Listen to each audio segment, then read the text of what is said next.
vint lui demander « Seigneur, combien de fois pardonnerai-je à mon frère lorsqu'il péchera contre moi? Jusqu'à 7 fois ?» Jésus lui dit « Je ne te dis pas jusqu'à 7 fois, mais jusqu'à 70 fois 7 fois. C'est pourquoi il en va du règne des cieux comme d'un roi qui voulait faire rendre compte à ses esclaves. Quand il commença à le faire, on lui en amena un qui devait 10 000 talents.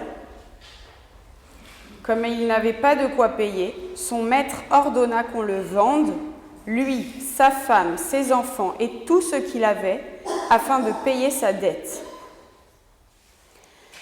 L'esclave tomba à ses pieds et se prosterna devant lui en disant « Prends patience envers moi, et je te paierai tout. » Ému, le maître de cet esclave le laissa aller et lui remit la dette.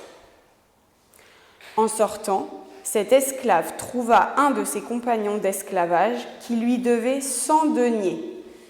Il le saisit et se mit à le serrer à la gorge en disant « Paie ce que tu dois !» Son compagnon, tombé à ses pieds, le suppliait « Prends patience envers moi et je te paierai !» Mais lui ne voulait pas. Il alla le faire jeter en prison jusqu'à ce qu'il ait payé ce qu'il devait. En voyant ce qui arrivait, ses compagnons furent profondément attristés. Ils allèrent raconter à leur maître tout ce qui s'était passé. Alors le maître le fit appeler et lui dit « Mauvais esclave, je t'avais remis toute ta dette parce que tu m'en avais supplié. Ne devais-tu pas avoir compassion de ton compagnon comme j'ai eu compassion de toi ?» Et son maître, en colère, le livra au bourreau jusqu'à ce qu'il ait payé tout ce qu'il devait. C'est ainsi que notre Père céleste vous traitera si chacun de vous ne pardonne pas à son frère. Qu'est-ce que pardonner et jusqu'où faut-il pardonner? Des questions qui nous traversent à la fois dans notre vie personnelle et aussi dans notre réflexion sur notre histoire, la petite, la grande. Que mettons-nous derrière ce mot et a-t-il le même sens pour moi, pour mon frère, pour ma sœur, pour un État, entre deux communautés? Dans ce texte, nous avons un véritable enseignement sur le pardon, sur l'appel à pardonner encore et toujours, jusqu'à 7 fois 70.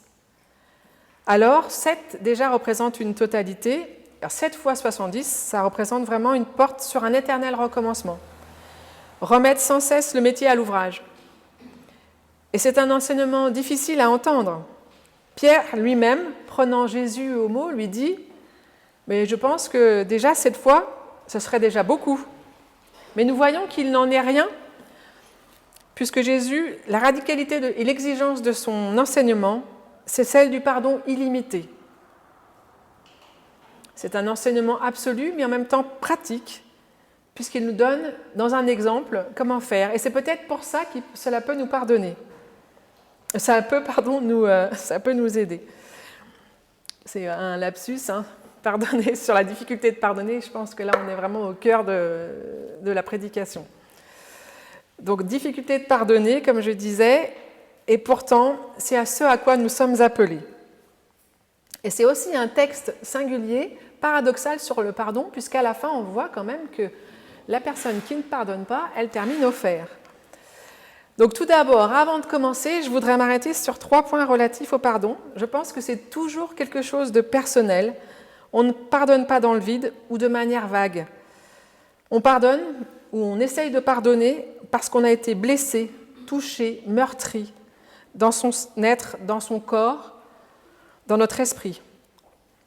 Et même une demande de pardon d'une institution vers un peuple passe par des personnes, par une personne. Ensuite, le pardon, c'est une réaction, un acte par rapport à un mal commis. Donc, cette réflexion sur le pardon nous impose aussi une réflexion sur le mal d'abord, avant de s'engager sur celle de pardon. Et avec la question, bien sûr, toujours, qui reste là en filigrane, peut-on tout pardonner ? Enfin, le pardon est un acte historique. temporel, c'est-à-dire qu'il y a un avant et un après. Historique, c'est-à-dire qu'il est vraiment ancré à un moment donné. Ainsi, l'interrogation sur le pardon fait partie de notre existence. Elle est consécutive au mal ou aux maux que nous subissons, mais aussi que nous pouvons commettre. Alors, comment définir le pardon ? Et on sans doute, en fonction des situations, le mot ne revêt pas la même densité, la même force. Alors tout d'abord, je suis quand même allée regarder dans le dictionnaire pour voir quelle était la définition qui était posée. C'est considérer pour non avenu un manquement, une faute, une offense, en n'en tenant pas rigueur à l'auteur et en n'en gardant aucun ressentiment.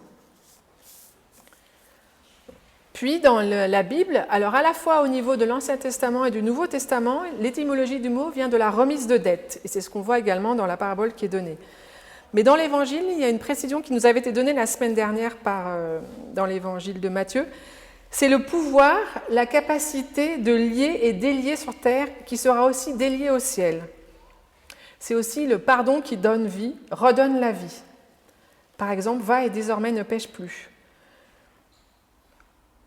Dans le Notre Père, nous avons aussi « Pardonne-nous nos offenses comme nous pardonnons à ceux qui nous ont offensés ». Et elle est fondée sur cette analogie et la réciprocité entre Dieu et nous et les autres. Cette parole, on le sait tous, elle peut être dure à entendre, dure à dire, surtout si on a été victime d'une violence ou si un acte a touché un de nos proches. Donc, c'est une parole difficile sur le pardon. On ne peut théoriser, même faire de la théologie dans le vide. C'est une parole qui vient toujours dans notre expérience, dans notre existence, dans notre interrogation face au mal, commis ou soumis. Car se pose aussi la question de savoir se pardonner à soi-même. Et en fonction des situations, de la gradation du mal commis, je pense qu'on peut penser à 3 niveaux de pardon pour faciliter notre réflexion. Il y a bien sûr les petites offenses du quotidien, quelqu'un qui nous prend sa place, qui nous prend notre place, quelqu'un qui nous trahit, donc ça on est déjà dans quelque chose de plus qui nous touche plus par rapport à la confiance, qui nous calomnie. Et puis il y a aussi la violence physique, les agressions, le viol, des mal qui sont faits véritablement pour nuire, pour humilier. Et enfin, dans une dernière dimension, le mal systémique, totalitaire, qui vise à supprimer une culture, une ethnie ou une confession dans un pays. Et on parle bien sûr de crimes contre l'humanité. Mais à chaque fois, il y a une perte, un trou, une béance, une absence de quelqu'un ou d'un état qui n'est plus. Et c'est comme une sorte de dette. Mais on ne peut pas récupérer comme telle, car la vie ne sera plus jamais comme avant. Et c'est pour cela que cette parabole du maître créancier peut nous éclairer sur la question du pardon. Et sans entrer dans une logique comptable, justement, car le pardon ni le mal ne sont pas quantifiables. Et c'est pour cela que dans cette parabole, les proportions sont démesurées.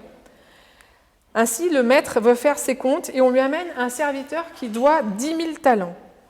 10 000 talents, c'est une somme astronomique qui ne peut être remboursée. Même la vente de ce serviteur, de sa famille, de ses biens ne pourrait suffire à la rembourser. Et on voit que le roi, le Seigneur, remet bien plus au serviteur que ce qu'il lui demande. Lui qui lui demandait du temps, de la patience pour pouvoir rembourser sa dette, se la voit remettre totalement. Et cette parabole est présentée comme une parabole du royaume des cieux. Elle nous montre que dans l'avènement du royaume, la vie est radicalement différente. La perspective d'une vie nouvelle est donnée, redonnée grâce au pardon. Et le pardon est un signe de la grâce de Dieu. Cette dette immense montre aussi en creux à quel point on ne peut connaître, exprimer, se rendre compte d'un mal causé, de la profondeur de la perte. Comment réparer l'irréparable ? On ne peut ni mesurer ni dire le préjudice, l'horreur résultant d'un mal. Et d'ailleurs, nous avons aussi toutes les difficultés à définir le mal, à le circonscrire dans des mots. On parle de mal radical, de radicalité du mal, pour reprendre des terminologies anciennes. Et j'aimerais m'appuyer sur les textes d'Olivier Abel, qui parlent d'embarras du pardon, comme il parle d'ailleurs d'embarras de la parole religieuse dans son dernier ouvrage de l'humiliation. tout comme on ne peut être qu'embarrassé pour dire la totalité du mal. Et c'est bien, par exemple, l'épreuve supplémentaire des témoins, des survivants de la Shoah. Comment témoigner, comment dire? Je pense, par exemple, au livre de Georges Champrin, L'écriture ou la vie, ou Si c'est un homme, de Primo Levi, ou aussi également des réfugiés du Darfour, qui étaient venus en France. Comment dire l'indicible? Comment témoigner? Avec en plus, bien sûr, la question de la possibilité d'un pardon, comme celle qui nous est posée ce matin, d'une parole face à l'abomination. Alors, dans son livre sur le pardon, Vladimir Yankelevitch, que je cite en reprenant des textes d'Olivier Abel, il cite, page 203, « Le pardon est précisément là pour pardonner ce que nulle excuse ne saurait excuser. Car il n'y a pas de faute si grave qu'on ne puisse, en dernier recours, la pardonner. S'il y a des crimes tellement monstrueux que le criminel de ces crimes ne peut même pas les expier, il reste toujours la ressource de les pardonner. Le pardon est fait précisément pour des cas désespérés ou incurables. Le pardon est là pour les cas impardonnables. Le pardon est fait pour faire face à la méchanceté pure, c'est-à-dire intentionnelle. » C'était ce qui était dit par Vladimir Yankelevitch en 1967, au moment où on se posait la question des crimes imprescriptibles pour ceux de la Shoah. Et oui, il n'y a pas de délai de prescription pour des génocides, pour des crimes contre l'humanité. Car l'humanité, dans son essence, dans son être, est touchée de manière pérenne. Et le pardon n'est pas l'oubli, mais au contraire, il est scellé à la mémoire. Alors, dans la deuxième scène de la parabole, nous avons le serviteur vers lequel vient un autre serviteur, un compagnon, et qui lui demande de rembourser 100 deniers. Mais c'est une somme vraiment dérisoire par rapport aux 10 000 talents. Et cette miséricorde, on l'a vu, elle est refusée par le serviteur qui vient d'être gracié, et cela attriste profondément les compagnons. Pourquoi ça attriste les compagnons? Parce que leur éthique est brisée, parce que ce en quoi ils croyaient, c'est bafoué. Et nous avons le terme de mauvais serviteur dans le texte. Mauvais serviteur, je pense qu'en grec, il y a deux sens. Ça peut être mauvais, dans le sens de faire une mauvaise action, ou malheureux. Et je pense que dans ce contexte, il faut arriver à tenir les deux ensemble, qui reflètent de mieux en mieux l'état de ce serviteur. Donc nous comprenons, à travers cette demande qui nous est faite, qu'il faut sans cesse pardonner, de l'obligation de rendre compte de la grâce qui nous a été donnée à agir en conséquence avec les autres.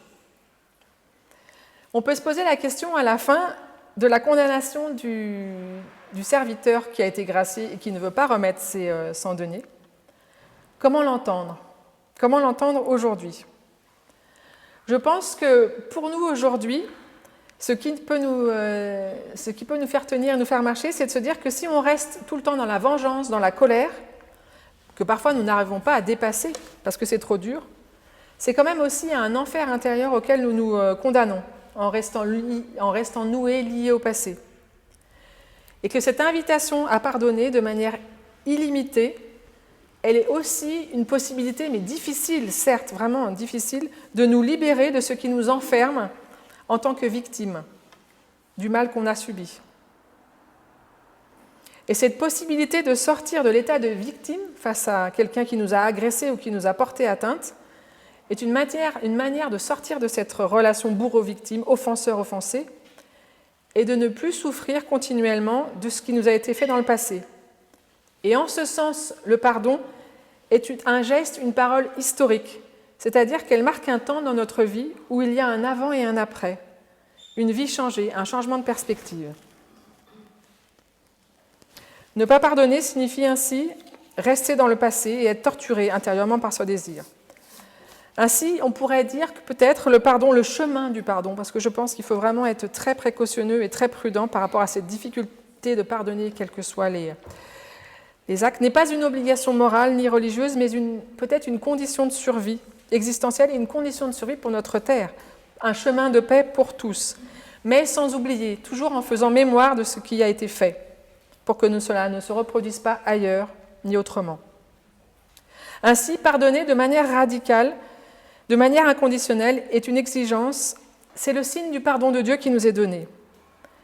Il nous permet de construire la paix s'il est reçu comme tel. Il nous est donné par la grâce de Dieu.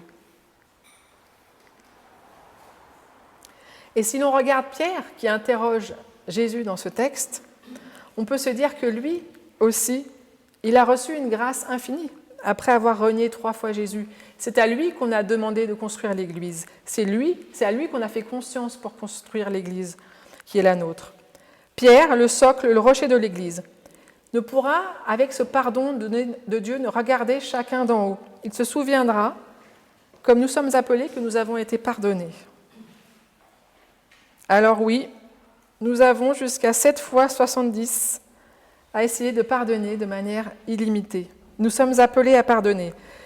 Que Dieu nous soit en aide pour pardonner, qu'il lui, inlassablement, nous restaure, nous redresse, nous pardonne. Amen.